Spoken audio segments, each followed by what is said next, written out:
in a cube next to the kitchen. And there would be this one lady, she would fry up fish. I totally remember this. For breakfast. Like, are we friends? Like, we've known each other for 20 years. I would say friends. But you don't take me out to dinner. I mean, I know it's hard.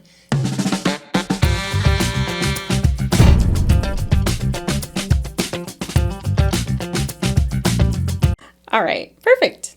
Welcome. Jinx. This tells you, honestly, a little bit about, who we are just right off the bat. So, all right, we're ready. We've been doing this. Months of planning. Months of planning. Here we are. This is the L Unsupervised show or podcast. I'm Erika Covarrubias. I'm a VP of HR. Yes, and I'm Leslie Schlaegel. I'm the VP of Talent. Yeah, so we're here. We've actually, honestly, we don't know where this podcast is really going to go. And honestly, we don't know ourselves where we're going to go. But our ideas really stemmed from sharing experiences and sharing stories and connecting with people, I think, right? Yes, in industry and outside of our industry, in the talent and HR people space.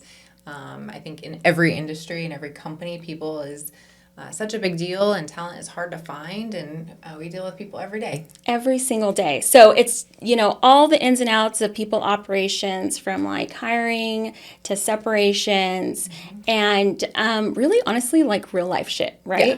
Agreed. And then hopefully eventually we'll get to share a little bit more about personally ourselves and bring in people that are either within the industry that we work in or within the same professional services that we offer, or even just people who are inspirational, like people we've feel that we can connect with or may provide better insights on what we're working on. My favorite is going to be interviewing people because that's what I do for a living. That's true. It is. So Absolutely. Have a good time with that. And, I think it's about being curious too. And hopefully we can inspire and be inspired. And like I said, we don't know where this is going, but I'm excited to be here with you. Same.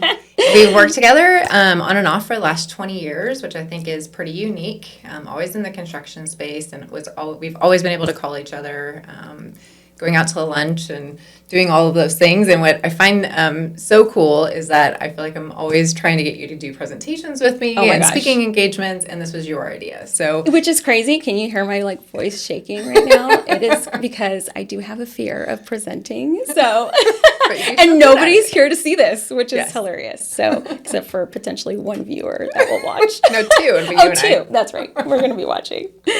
Anyways, but and you're right. I guess I did bring that up, didn't I? That's so funny. Well, see, look at you, inspired me already. Oh, good. Well, today's topic, we're going to be talking about, are we friends? Yes. Because honestly, the first thing that I thought about when we were doing this, or thinking, or even considering doing this podcast, was are we friends? We've known each other for 20 years. I would say friends. I would say at least work best friends. Right? Yes. That's true. But you don't take me out to dinner. I mean, I know it's hard.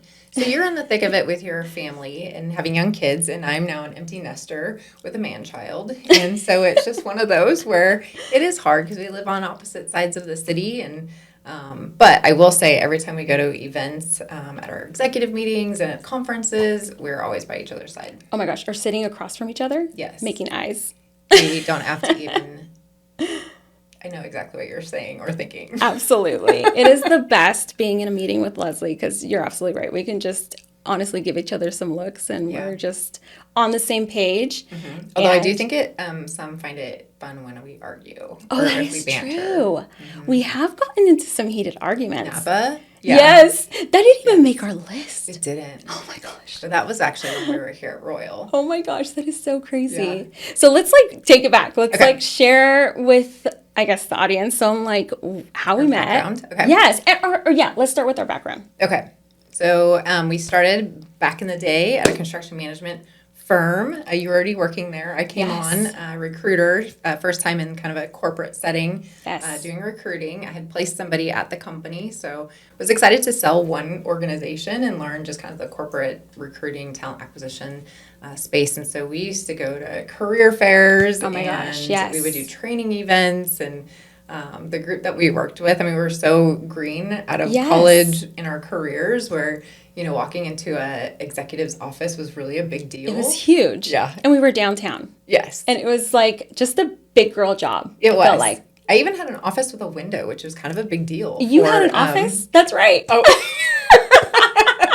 I'm loud. You came in with a leg up. I sat in a cube next to the kitchen, and there would be this one lady.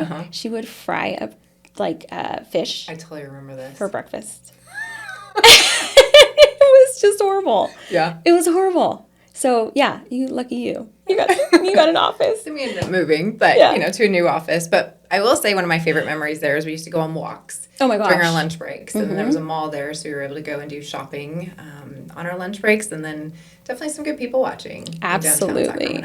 Yes, 100%. It would be my favorite thing to do is just cash that check at Banana Republic. But yeah, we kicked off our construction career together. Yeah. Actually, we didn't share that. We've been in the construction industry for about 20 years, or maybe you did. Highlight that. But we definitely started our careers in construction together. I never left. Right. Yeah. I thought about it one time, just trying a new industry, but decided I just really loved the people and just the industry itself and seeing something tangible built at the end of the day. Absolutely. I say this over and over again. Construction is like salt of the earth type people, and that's my people. I want to be around that. I want to be around people. You just want to be able to tell them with them having a little bit of a backbone or a little thick skin so they don't break down. I know, right? I mean, and that's what's cool is that you're able to have those raw conversations and interact with them at a level that, you're not sugarcoating, you're being your authentic self. That's your superpower is tough conversations. Oh, thanks. Appreciate it. Yeah. Well, and then so we were there for what, 7 years or 10 years, 5 years? You were there longer. I think I was there longer. 5.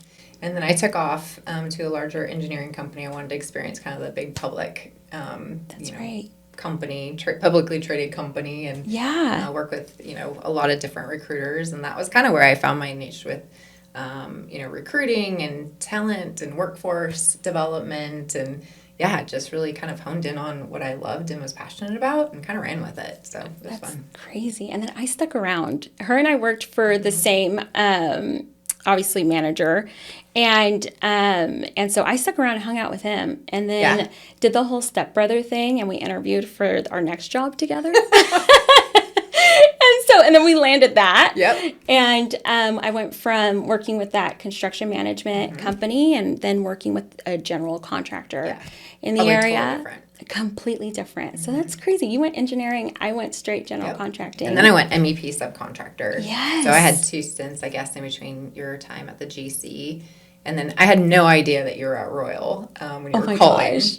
Dude, that day, I swear, we were sitting in a meeting. I was sitting with our CFO and our CEO, and they're sharing with me kind of the projections of the organization and where we're going within the next 5 years. And they're showing all these people pipeline stuff. I just remember this number vividly, and I wish I would have brought that picture. It was like literally just one of those flip charts, and it said 1,500 people in the pipeline. And my mouth literally just dropped. I was like, oh my gosh. And you're a great recruiter. I'm like, oh God, but I gave it up.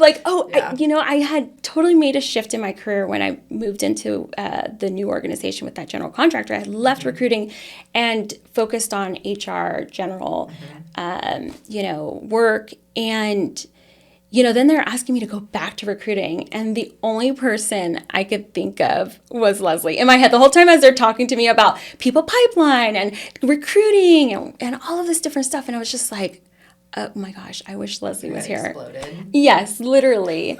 And I dropped your name. I said, we need Leslie in here, now. And I remember that consultant was like, Leslie? And I'm like, oh my gosh, we're like work besties. Yeah. Well, but then we separated. We did. But then we were back. And then we're back. And I made that phone call. And he thought it was funny because we sound so much alike, and I guess our That's delivery. right. Yeah, exactly. He's like, I thought you reminded me of someone. Yes. It's like, I can't believe you know her. If anybody is aware of DISC profiles or predictive index or Myers-Briggs, we use those quite a bit in communication styles, and our DISC profiles are almost identical. Very much so. Mm-hmm. Yeah. High red, high yellow, I guess the dominance and the extrovert.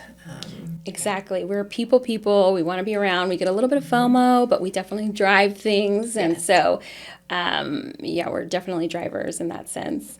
Very similar. And yeah, it was just crazy. And then I made that phone call and you answered. And I said, I'm not working for an electrical contractor. I know. Yeah. She's like, okay, well, tell me more. I was like, well, let me just tell you. You'll be working with me. I know. That should be enough. So I came in, and it was an easy yes. So I've been here since. We've been back together for 6 years. Yes. And it's been a fun ride. Oh, my God. Amazing ride. Yeah. We've been able to even progress in our careers together as well. We started off as directors and are now VPs of our designated space. And it's just been a fun 6 years. Yeah, and our teams are fun. They are. Good camaraderie.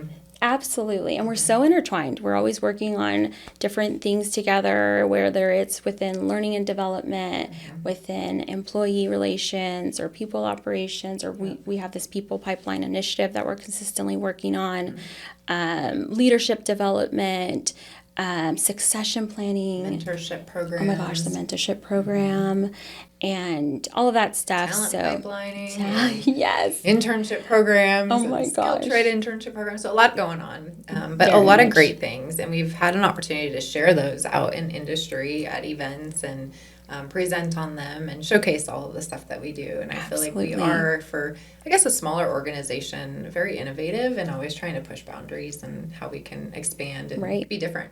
Yeah, 100%.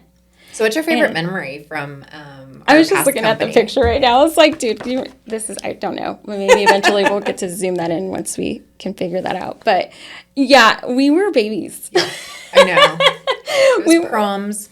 Literally. I loved the proms. We had, we call them proms, but they were annual Christmas parties, which they would never host during Christmas, which was, okay, they had a million excuses. And people actually got bonus time. That's right. That was the hook. So you wouldn't get your bonus unless you showed up to the annual business meeting or party or whatever they called it. But we would call it the prom. Because we were dressed in these fancy ball gowns. Oh my gosh, yes. Everyone would be dressed to the nines. I always liked shopping for those. Oh, it was so awesome. And the guys would wear tuxedos, the women would wear these gowns, and you're right, it was so much fun. And when we were there, we were kind of the new generation coming into the organization, so I guess kind of the younger group there, and we like to have a good time. Have a good time. So we were usually on the dance floor. Well, we were the only ones on the dance floor. Yes. I don't think anyone had ever danced on that dance floor before us. And mind you, I'm going to tell you guys, the first song we danced to, which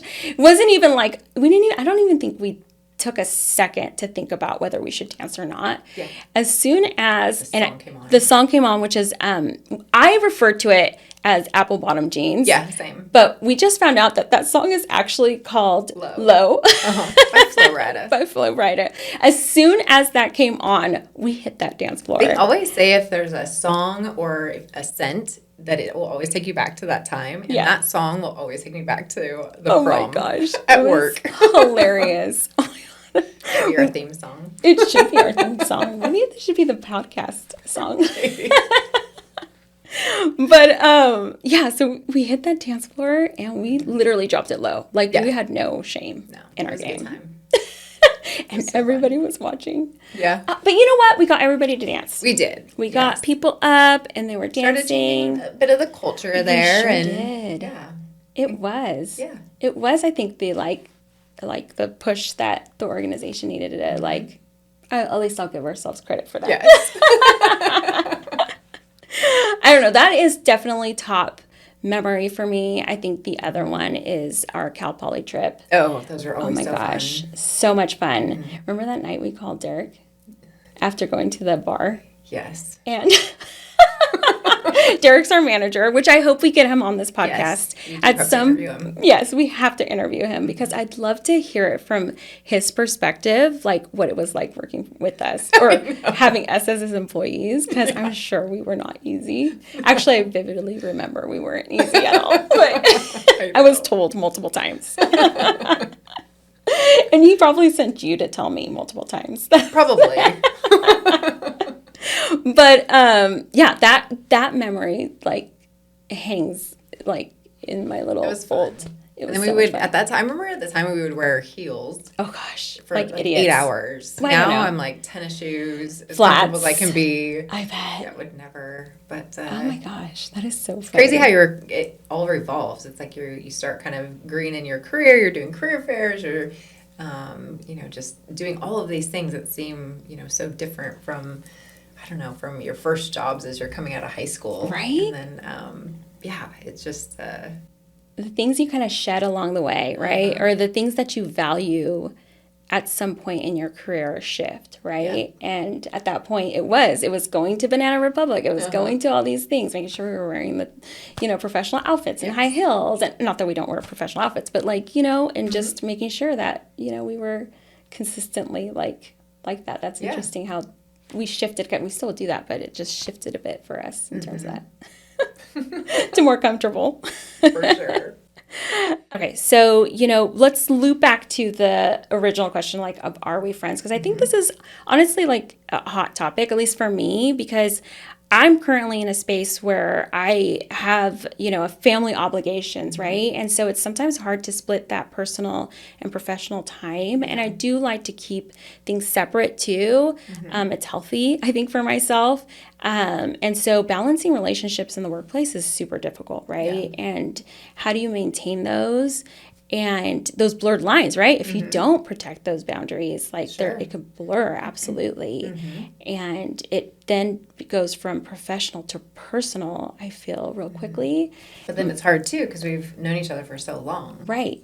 Exactly. So then it's maybe it is that we just level up to this when you have this maturity level where you're able to understand relationships and understand that they may be short and, because relationships do have contracts. I truly believe that. Yeah. But think of all the people in past workplaces where they're kind of your work best friend, or they made an impact on you, or they were the person you could go to. Right. You trusted them. And I think that's the thing for us is I trust you. I know I can walk into your office and give feedback or ask a question. Well, sometimes there have been times you told me to get out, that you didn't want to hear any more of my complaining until I would make a decision on something. However, I will say I appreciate that though, because I think the more honest you are and the trust that you have is so important. I think that we've been able to make some pretty big headway on a lot of things with our teams and the company because of that trust and that relationship. You're right. And I think we've been able to redefine that, and vice versa. I feel the same way about you as well, where I know that if I'm having a difficult conversation, or if I don't know how to present information, or if I'm needing, some type of someone to push me outside of my comfort zone, you're constantly that person that I could just go in there and be like, okay, this is what I'm thinking. And you set me straight, or you give me advice, or you just are able to navigate through that space so well, and you're able to see through kind of what is strategic, and you keep me up because you have lived in that upper space a little longer than I have, so it is nice to have that perspective. But yeah, I think that with relationships, it is difficult to navigate at work, and I think they're undervalued, really, and maybe sometimes exploited at times. And I think that, people really misinterpret too what those relationships are and what they can represent. Right? And how to leverage them too, right? Leveraging those relationships, it's huge. Well, look at it, where it was we worked together. We were separated for a few years, and it's then we're back together. Right. And now I feel you can't separate us anymore. Right, exactly. Please don't separate us anymore. We're together forever. Yeah. If you go, I go. No. Right, we go together. I think that's so true. I mean, I guess even... I'm curious now, even thinking about this a little bit further, and maybe I might take this to another space that we weren't planning on taking this, but in terms of relationships in a recruiting space, maintaining those relationships after you've rejected someone. Oh, yeah. How do you do that? That's really difficult. I would say the biggest thing is picking up the phone and having the conversation. Most people prefer if you just say, hey, this is, it wasn't, maybe my decision, but, this is the decision of the company. But I do want to keep in contact for future, because there's so many times that we talk to somebody, then maybe the fit that we have or the role that we have isn't a good fit for them. Right. But I know that in the 6 months from now, we're going to have the opportunity. And that happens so often and they're the long recruits too. And I think people appreciate that. And if they've built a relationship with myself and, the other team members, they're more inclined to accept the opportunity when that opportunity comes back around. Right. So it's relationships, especially in any industry, but I would say in construction in general, it's such a small industry. That's true. It's like, yeah, we know so many people, and there's so many connections. It's like the people 7 move levels around of David or what's his name, Kevin Bacon. Yeah, it is. So yeah, relationships are so important, and I think it's important to maintain those. Yeah. And to be, your authentic self in those relationships. And, true. I don't know. Be yourself and have fun and be honest and trustworthy and all of those things. So what's that call like when you call him back? Awful. When you're like, okay, now hear me out. I hate that. Now hear me out. I hate giving bad news like that. It's not now. It's not you. It's me. There's been a few that I've been happy to tell them no, but I would say in general, it's prefer. And then the call back. The good news. I know. And then you call them back and say, now I have something for you. Yeah. Happens a lot. But that's okay. Yeah, that's true. I guess it's just a talent. That's just talent such a world. Absolutely. And that's, I think, for me, was a pivotal point where that Groundhog Day effect of recruiting sometimes definitely wore me out. It was, it got challenging, and that's where I moved into the HR, management and generalist space, because it allowed for a little more connection from a people operations standpoint, where I could still maintain those relationships, yet not have to immediately close them out and then restart them again. And just kind of that grind really wore me down a little bit. I would say look at what your superpowers are, what your skill set is, and what you enjoy doing, and then really kind of take that and have it leverage your career. Right. Because we did go 2 different routes. We totally did. You were recruiting, I was recruiting, we were sourcing, doing a lot of the same things. And then it's just kind of fun to see where people end up. I know. It is. It is crazy. I do think about all the people we talked to. Were you there when we talked to people overseas? Yes. Oh my gosh. I wonder where they ended up. I don't know. It was an interesting time, though. I think it kept us afloat in 2008. Oh my God, it totally did. As a new recruiter and having never recruited before, and then entering into the space where you're hiring, professionals. And negotiating different offers. And all of that stuff. I just thought of that right now. I'm like, I wonder what they're doing now. Being 25 years old. I know, literally. We could never go ourselves, It's just crazy. So I just thought of that right now. That popped into my head.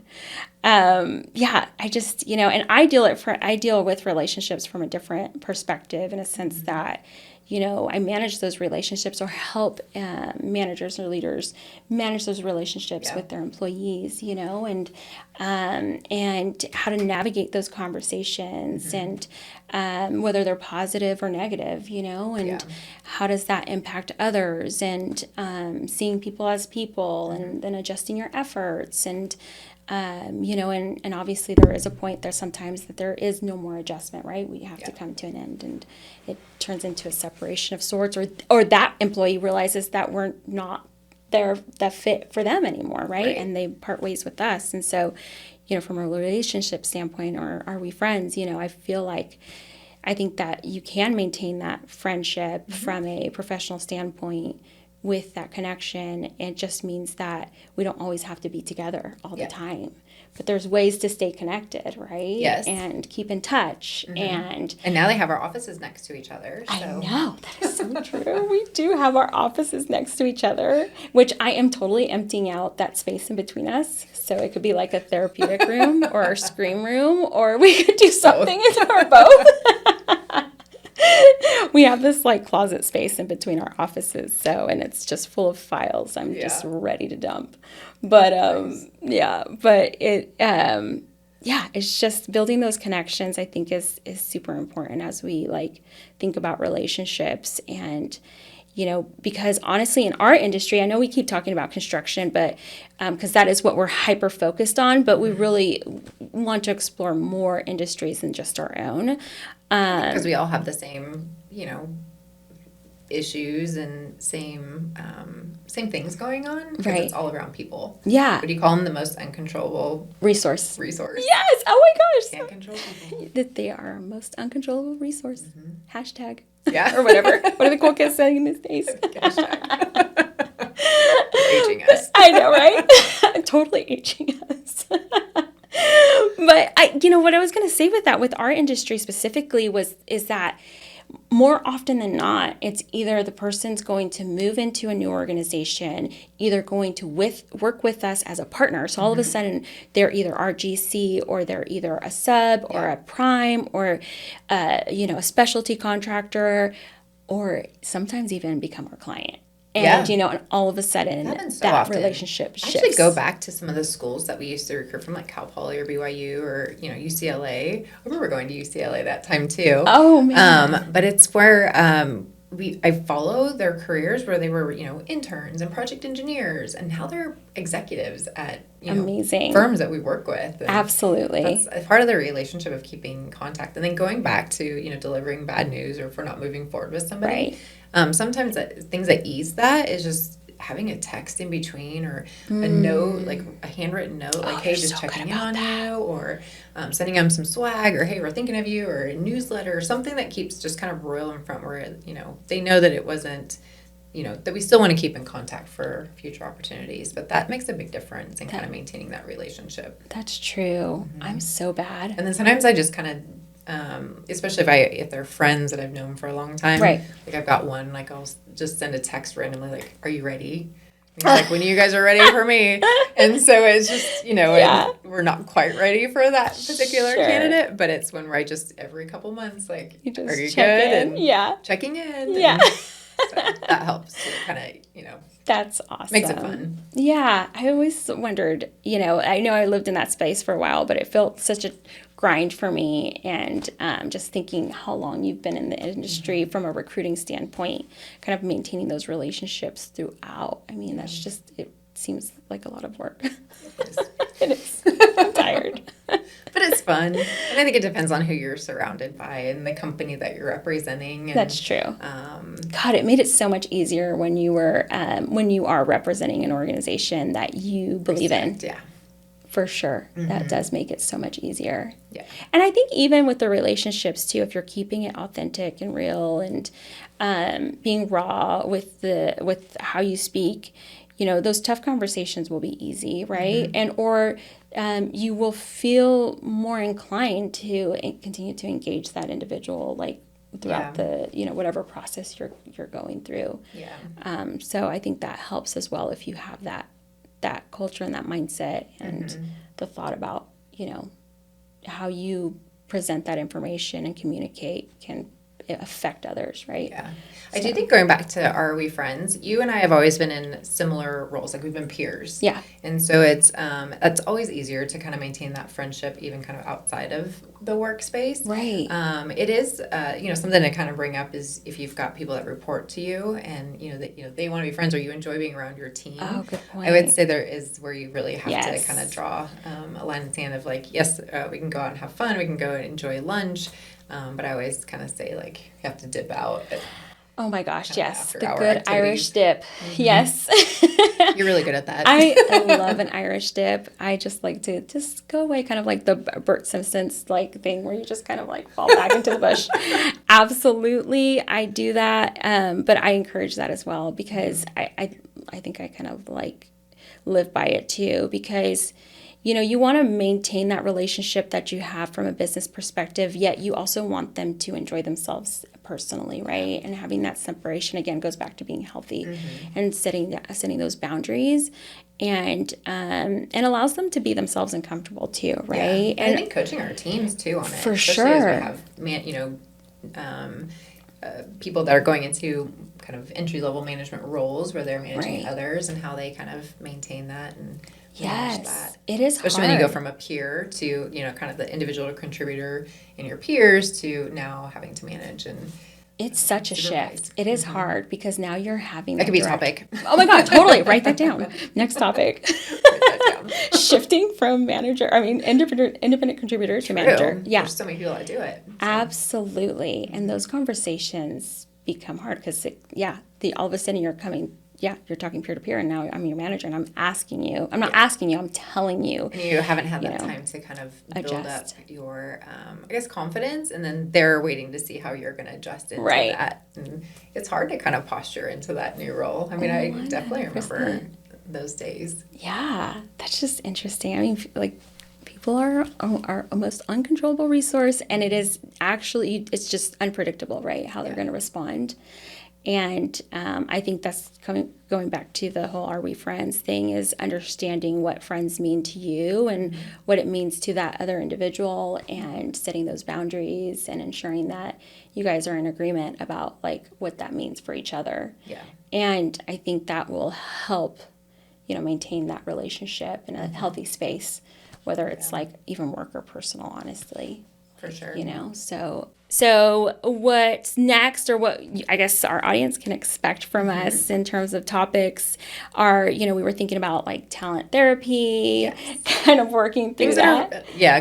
Having kind of fun topics, but they're pretty raw. I want to be pretty raw with it. Exactly. As far as just, the things that we deal with and how we deal with them as, people. As like we're experiencing them, because honestly, like, this is how we're going to learn. And, and saying them out loud sometimes is therapeutic. Like, just like putting it out there and saying like, this is what I experienced. Has anyone experienced something similar? And kind of sharing that, that knowledge, I think, is so helpful for all of us. There's space for everything and everyone.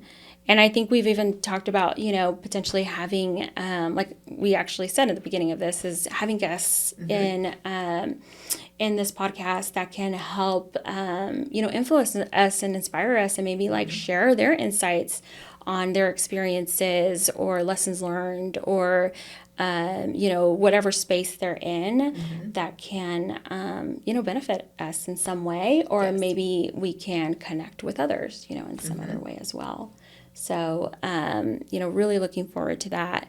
And then obviously continuing to talk about people operations and the funnies that happen in the workspace, because it's just what it is, right? We're people. So it is fun. And we should keep it light, and and like we continue to say, is share those experiences. I think is important to us. Yeah. So that's something we hope you guys are excited to, stay tuned for. Yeah, and listen in. But this is us. This is us. I don't know. Did we go we went random. Like, we talked about a bunch of different things. We did. But we kind of stayed on topic. Well, I think that's kind of how we usually talk. It goes in a big circle, but it usually kind of comes back around. I love it. Perfect. And I don't even know how we're going to wrap this up. Do we say, like, this is our show, see you next time? Or I think so. For real life shit, follow along. I like that one the best. Okay. For real life shit. Yeah, follow along. No, but for real, like, we just hope that this is just a platform that we can continue to share information and be our outlet, and hopefully connect with more people and network and engage on our day-to-day operations. So we're excited. HR and talent and L&D and all of those things. All those things. So thanks for listening in. Yeah. Cool. See you next time.